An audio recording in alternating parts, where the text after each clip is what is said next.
नमस्कार, महाराष्ट्र के महानिर्णय में आपका स्वागत है। मैं हूं आपके साथ प्रीति रघुनंदन। महाराष्ट्र सरकार ने किसानों के लिए ऐतिहासिक कर्ज माफी का ऐलान कर दिया। मुख्यमंत्री देवेंद्र फडणवीस ने प्रदेश के किसानों का 36,585 करोड़ रुपए का कर्ज माफ करने का ऐलान किया।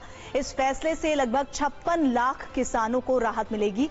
ये राज्य के इतिहास में किसानों के लिए अब तक की सबसे बड़ी कर्ज माफी है। दोनों उप मुख्यमंत्रियों की मौजूदगी में मुख्यमंत्री फडणवीस ने कहा कि भले ही निकट भविष्य में कोई चुनाव नहीं है, फिर भी राज्य सरकार ने किसानों की मदद के लिए इस कर्ज माफी को लागू करने का फैसला किया है। 36,585 कोटी रुपये आणि 56 लाख शेतकऱ्यांना या कर्जमाफीचा लाभ होणार आहे आणि हा जो आकडा आहे आतापर्यंतच्या झालेल्या कर्जमाफींमधला सगळ्यात मोठा आकडा आहे। मुख्यमंत्री देवेंद्र फडणवीस ने राज्य के किसानों से अपील की है कि वो बारिश के अनुमान को देखते हुए ही अपनी फसल की बुआई करें। किसानों की कर्ज माफी पर उप मुख्यमंत्री एकनाथ शिंदे ने कहा कि राज्य के खजाने पर किसानों का पहला अधिकार है। शेतकरी हा आपला मायबाप आहे। आम्ही नेहमी म्हणतो आमच्या तिजोरीवर, राज्याच्या तिजोरीवर, सरकारच्या तिजोरीवर पहिला अधिकार कुणाचा असेल तर बळीराजाचा असेल। किसानों की कर्ज माफी के फैसले के बाद उप मुख्यमंत्री सुनेत्रा अजीत पवार ने कहा कि राज्य सरकार महिला किसानों के अधिकारों और सम्मान की रक्षा के लिए प्रतिबद्ध है। महिला शेतकऱ्यांना त्यांचे हक्क आणि सन्मान मिळवून देण्यासाठी राज्य शासन कटिबद्ध आहे। यांच्या या समीकरणासाठी व अधिवेशनात विधेयक सादर केले जाणार आहे। उप मुख्यमंत्री सुनेत्रा अजीत पवार ने कहा कि महिला किसानों को कानूनी किसान का दर्जा देने वाला एक बिल विधानसभा के मॉनसून सत्र के दौरान पेश किया जाएगा। जलगांव जिले में केले के बागानों को हुए नुकसान के संबंध में विधान भवन में एक बैठक संपन्न हुई।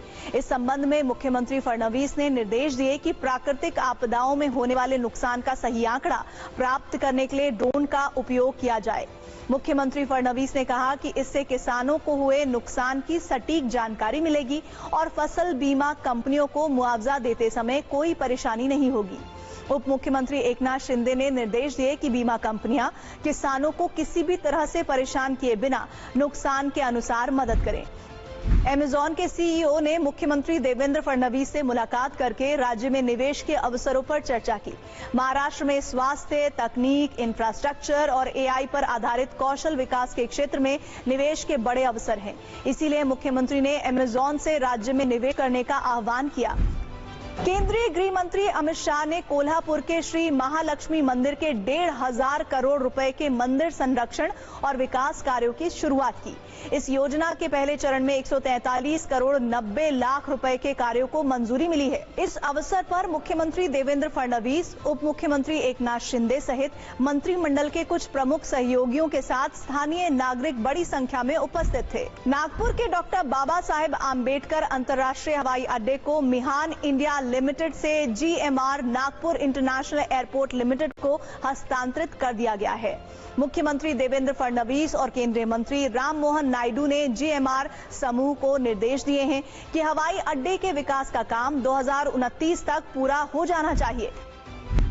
मुख्यमंत्री देवेंद्र फडणवीस ने कहा कि महाराष्ट्र सरकार ने महा AI मॉडल के माध्यम से डेटा आधारित प्रशासन के निर्माण की दिशा में महत्वपूर्ण कदम उठाया है। मुख्यमंत्री ने विधान भवन में महासारथी, महा DBT 2.0 सेवा केंद्रों के मानकीकरण, डिजिटल जीवन प्रमाण पत्र और राज्य AI मॉडल का लोकार्पण किया। इस अवसर पर उप मुख्यमंत्री सुनेत्रा पवार सहित प्रमुख मंत्री और अधिकारी उपस्थित थे।